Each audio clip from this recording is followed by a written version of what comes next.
Yung ating pag-uusapan ngayon kung paano magkaroon ng pagpaparami, 'di ba?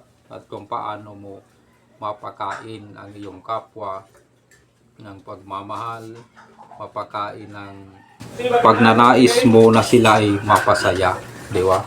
Kahit hindi mo man sila mabigyan ng sapat na material na bagay, at least yung pagmamahal mo at pag-aalala at pangungumusta, hindi yung concern mo sa isang tao, yun din po yung minsan na kailangan.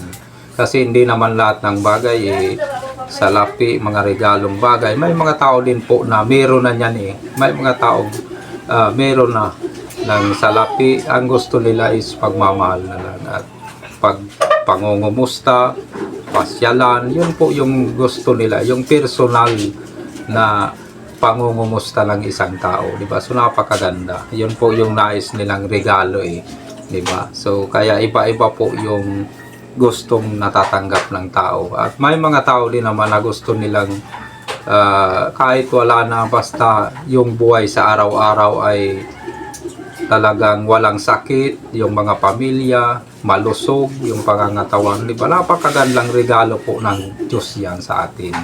Yan. Kaya lubos tayong nagagal